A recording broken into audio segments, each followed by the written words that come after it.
Adegan dibuka dengan memperlihatkan sekelompok pasukan elit yang menyerbu masuk ke dalam Museum Vatikan untuk mencuri harta yang terpendam di sana. Setelah menjarah barang-barang yang ada di museum, seekor kelinci berbentuk humanoid tiba-tiba muncul. Pasukan elit tersebut terkejut setelah mengetahui bahwa ternyata kelinci itulah yang mempekerjakan mereka untuk membobol museum ini. Sang kelinci kemudian mengambil pedang misterius yang disebut sebagai Force Edge. Itu adalah pedang kesatria suci, milik Sparda, merupakan senjata paling terkuat dari neraka. Sang kelinci sangat benci dengan manusia, karena umat manusia juga benci dengan dunianya.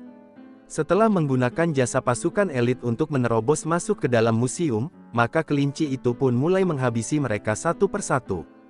Penjaga museum lalu masuk dan mengepung si kelinci.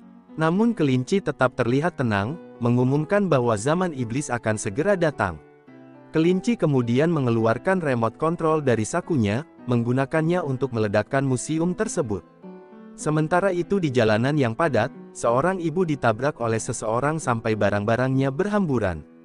Ketika dia mengumpulkan barang-barangnya, bayinya tiba-tiba menghilang dan muncul dengan keadaan yang sedikit berbeda.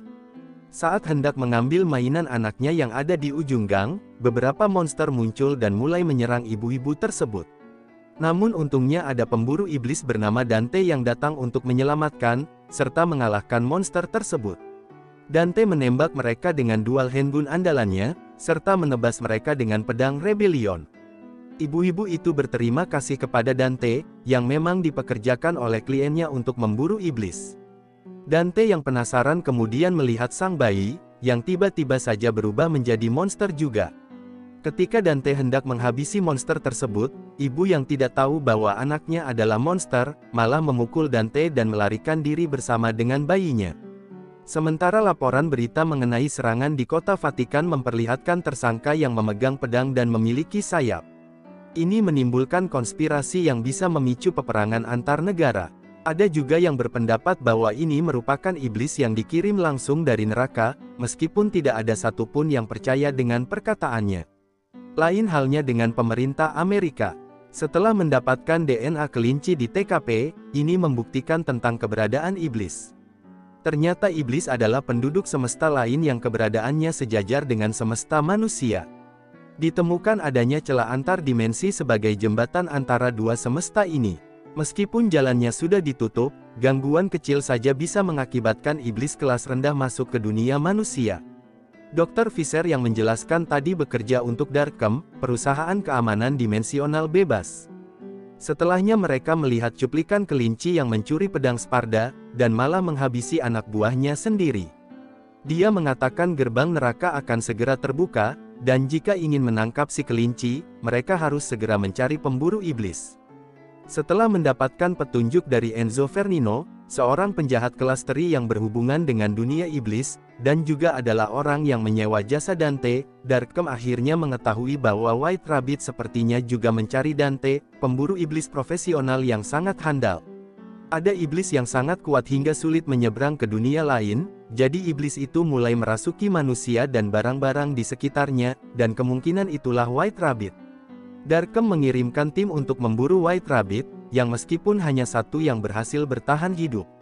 Enzo kemudian menceritakan tentang Sparda, iblis kuno yang merupakan raja dari kalangan iblis. Dia melindungi manusia dengan menciptakan tembok antara dua dunia. Kekuatan pedangnya yang memberikan kemampuan itu, dengan bantuan jimat sihir yang dia belah menjadi dua agar lebih sulit ditemukan. Setengah dari jimat ditujukan untuk setiap dunia. Jika dikombinasikan dengan pedang, tembok akan hancur, dan kedua dunia akan terbuka tanpa batas. Ini akan menjadi akhir bagi umat manusia. Sayangnya di sini White Rabbit sudah memiliki satu jimat tersebut. Anggota yang selamat dari serangan White Rabbit mengungkapkan bahwa dia sangat marah karena rencananya untuk mendapatkan jimat satunya telah gagal. Dari sini Darkem pun menyimpulkan bahwa separuh jimat lainnya ada pada Dante. Ketika Dante sedang menikmati dessert favoritnya, sebuah truk besar terlempar ke arah kafe dan mengakibatkan ledakan. Setelahnya Vergil yang merupakan saudara kembar Dante yang seharusnya sudah mati, kini muncul kembali. Namun ternyata itu adalah iblis yang menyamar menjadi bayi malam tadi. Iblis itu ternyata menginginkan kalung Dante, dan untungnya Dante bisa mengatasinya, serta mengalahkan iblis tersebut. Namun di saat Dante lengah, iblis itu berhasil melarikan diri. Sekelompok tentara bayaran sedang menunggu di markas besar Darkham. Wakil Presiden Baynes kemudian masuk ke dalam ruangan, mengatakan mereka harus merebut jimat itu secara paksa. Dikarenakan pemilik jimat itu merupakan seorang petarung yang sangat handal dan mumpuni, jadi sebaiknya mereka menyerangnya dengan sepenuh tenaga. Tentara bayaran mulai tertawa ketika mengetahui nama orang itu adalah Dante, yang dianggapnya sangat konyol. Namun salah satu di antaranya mengatakan bahwa dia pernah bertemu dengan Dante, dan pernah bekerja sama dengannya dalam misi pengawalan. Dia pasti sudah mati jika bukan karena Dante, memperingatkan mereka untuk jangan pernah meremehkan Dante. Imbalannya adalah $500.000, dan akan ada bonus jika Dante bisa dibawa hidup-hidup untuk diinterogasi. Darkham akan menggunakan bantuan dari warga sipil, termasuk Enzo, untuk mengalihkan perhatian Dante. Namun saat baru saja hendak keluar, salah satunya disuruh untuk tetap tinggal, karena orang tersebut terlihat sangat mencurigakan. Seorang wanita bernama Mary bilang kalau membunuh iblis itu sangat sulit, jadi mereka harus mencari metodenya sendiri. Jika peluru anti-iblis ditembakkan ke manusia mungkin efeknya biasa saja, tapi akan meledak jika bersentuhan dengan DNA iblis. Kadang-kadang ada iblis yang bisa menyamar menjadi manusia, dan ada beberapa aspek yang bisa diperhatikan bahwa dia adalah iblis yang menyamar. Setelahnya terungkap bahwa orang itu adalah iblis yang menyamar, dan langsung menerjang maju ke arah wakil presiden. Mary segera membunuh iblis itu dengan mudahnya. Di sini Baynes sama sekali tidak bergeming karena dia yakin dengan kemampuan Mary yang merupakan kebanggaan pasukan Darkham. Anders kemudian masuk ke ruangan, yang sekarang merupakan bagian dari pasukan ini juga, karena dia adalah satu-satunya yang selamat dari serangan White Rabbit. Sementara Enzo pergi menemui Dante, yang sudah tahu bahwa Enzo telah menjebaknya, yang dia lakukan agar bisa mencuri kalungnya. Namun Enzo mengungkapkan bahwa White Rabbit yang menyuruhnya untuk mencari Dante. Di sini Enzo juga memberitahukan bahwa pemerintah juga mengincar kalung Dante. Daripada nanti Dante terluka, Enzo menyarankan untuk memberikan kalung itu kepadanya, dan nantinya dia yang akan menyerahkannya kepada pemerintah. Tapi Dante tidak bisa menyerahkan kalung pemberian ibunya begitu saja. Ini adalah peninggalannya yang terakhir, dan tidak ada yang boleh merebutnya dari Dante. Beberapa saat kemudian, para tentara bayaran menyerbu masuk. Mereka teralihkan jebakan yang dipasang oleh Dante. Baku tembak pun dimulai, di mana Dante dapat mengalahkan seluruh tentara bayaran tersebut. Sekarang dia dan Enzo sudah impas. Dante kemudian mempertanyakan mengapa orang-orang itu mengincar kalungnya. Tapi Enzo tidak mau memberikan jawabannya.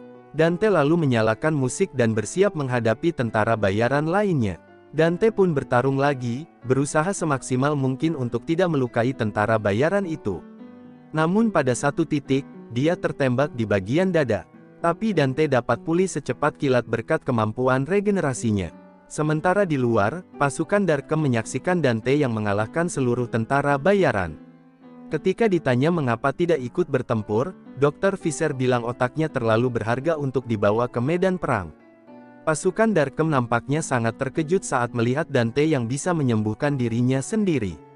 Saat mereka mulai membicarakan Sparda, Mary mengatakan dia satu-satunya iblis yang mungkin tidak perlu langsung dimusnahkan. Sparda dulunya adalah ksatria iblis dan tangan kanan Mundus, raja para iblis. Ternyata Mundus tidak puas hanya menguasai dunianya, dan ingin menaklukkan umat manusia juga. Sparda akhirnya menyadari bahwa itu adalah hal yang buruk, jadi dia mulai memberontak melawan Mundus, menghabisi ratusan mantan pasukannya. Satu-satunya cara untuk melindungi umat manusia adalah dengan menyegel dunia iblis dan dunia manusia secara terpisah. Pada akhirnya, Sparda memilih berjuang di sisi manusia. Mantan rekan Dante berusaha bernegosiasi dengannya, tapi sayangnya Dante menolak tawarannya, dan mengalahkannya hanya dengan satu pukulan. Akhirnya karena tidak ada satupun yang bisa mengalahkan Dante, Mary pun memutuskan untuk turun secara langsung. Tak disangka-sangka, Mary ternyata berhasil merenggut kalung Dante, dan kabur melarikan diri. Dante sudah bilang akan menepati janjinya untuk menjaga kalung tersebut, jadi dia pun pergi mengejar Mary. Dante dan Mary pun saling beradu tembakan. Dari sini Mary pun dapat menyimpulkan bahwa Dante adalah iblis, tapi cukup heran karena dia bisa bertahan cukup lama dari peluru anti-iblis. Namun anehnya tidak ada ciri-ciri yang menunjukkan bahwa Dante adalah iblis, membuat Mary berpikiran bahwa Dante adalah campuran setengah manusia setengah iblis. Setelahnya Dante dan Mary bertarung lagi sebentar, hingga akhirnya Dante berhasil menahan Mary. Jika saja Mary tahu berapa banyak iblis yang sudah dibunuh oleh Dante, mungkin dia tidak akan menuduhnya seperti ini. Setelah berupaya menjelaskan bahwa dia bukanlah iblis seperti yang dikira oleh Mary, Dante kembali menanyakan apa yang mereka inginkan dari kalung peninggalan ibunya. Mary malah berontak dan akhirnya berhasil merebut kalung Dante lagi. Ketika Dante mencoba mengejarnya, Mary lebih dulu melumpuhkannya dengan peluru listrik, lalu menyuntikkan serum untuk memastikan agar Dante tidak bisa kabur lagi. Sewaktu Mary masih kecil, ketika dia dan kedua orang tuanya sedang berjalan-jalan, mereka melihat seseorang yang nampaknya terus mengamati mereka, dan terungkap ternyata orang itu adalah monster. Ketika orang tuanya mempercepat langkah kakinya, Mary justru tetap diam di tempat untuk bertarung melawan monster tersebut. Mary hampir saja tewas diserang monster tersebut, kalau saja tidak ada kereta yang datang menabrak monster itu. Ayahnya menjadi frustasi karena mencoba memberitahukan pihak berwenang, yang justru mengira dia sudah gila. Di sini ayah Mary pun memutuskan akan mencari lebih banyak kekuatan agar bisa melindungi keluarganya. Namun secara tak sadar, dia malah menelantarkan keluarga yang sangat dia sayangi. Beralih ke masa sekarang, di mana Dante memohon kepada Mary untuk dibebaskan, tapi tentunya permohonannya ditolak mentah-mentah. Ketika dirasa Dante mulai bertindak mencurigakan, maka Mary akan langsung mengaktifkan penyembur api ke arahnya. Meskipun tadi dia sudah menyuntikkan nano eksplosif yang akan aktif jika melewati radius 1,6 km. Bahkan Dante akan kesulitan pulih dari bom yang meledakkan lehernya. Sementara Dr. Fisher melakukan uji coba terhadap kalung Dante, dan terbukti item itu memang terhubung dengan tembok yang ada di antara dua dunia. Saat Mary melapor ke markas bahwa mereka akan segera tiba, Baynes meminta untuk berbicara dulu dengan Dante, mengatakan bahwa dia harus membuktikan dirinya layak, dan dengan ini Dante harus bekerja untuk pemerintah, agar darah iblis dalam dirinya bisa disucikan oleh Tuhan. Namun Dante bersikeras bahwa kemampuan penyembuhannya yang luar biasa cepat dan refleks tajamnya adalah akibat mutasi superhero. Tidak seperti wakil presiden yang percaya dengan kemampuan Dante, Mary justru menjadikan Dante sebagai ancaman besar, hanya karena dia memiliki darah iblis. Tiba-tiba, terjadi ledakan yang dahsyat, yang ternyata berasal dari White Rabbit yang menyerang pasukan Darkholme. Dengan bantuan sekelompok iblis, White Rabbit mulai melakukan penyergapan. Mary berusaha sekuat tenaga melawan sekelompok iblis tersebut, dan nampaknya kewalahan karena dia hanya sendirian. Anders yang berhasil meyakinkan Dr. Fisher untuk menyerahkan jimat kepadanya, malah menyerahkannya lagi kepada White Rabbit. Akhirnya terungkap bahwa iblis tersebut mengancam akan menyakiti keluarga Anders kalau dia tidak mau menuruti perintahnya. White Rabbit kemudian menyatukan kedua bagian kalung tersebut, tapi tidak langsung melaksanakan rencananya, yang membuat Dr. Fisher sadar kalau dia masih kekurangan sesuatu. White Rabbit kemudian membunuh Dr. Fisher, melukai Anders, yang langsung melepaskan borgol Dante. Namun ketika Dante hendak menyerangnya, White Rabbit malah menembakkan bazooka ke arah bas yang isinya anak-anak, sehingga Dante pun berpaling untuk menyelamatkan anak-anak itu terlebih dahulu. White Rabbit lalu mengambil Enzo sebagai sandera. Dante mencoba mengejar sekelompok iblis itu dengan menggunakan motor, tapi dalam perjalanannya dihalangi dengan berbagai macam rintangan. Setelah bertarung dan berhasil menyingkirkan beberapa iblis yang mencoba menghalangi jalannya, akhirnya Dante bisa mencapai White Rabbit. Tapi bom yang ada di lehernya tiba-tiba meledak karena Dante sudah melampaui batas radius maksimum. Dante justru jatuh ke dalam perangkap yang dipasang oleh White Rabbit, yang berhasil menculiknya, serta memancing pasukan Darkholme ke tempat persembunyiannya untuk menjebak mereka.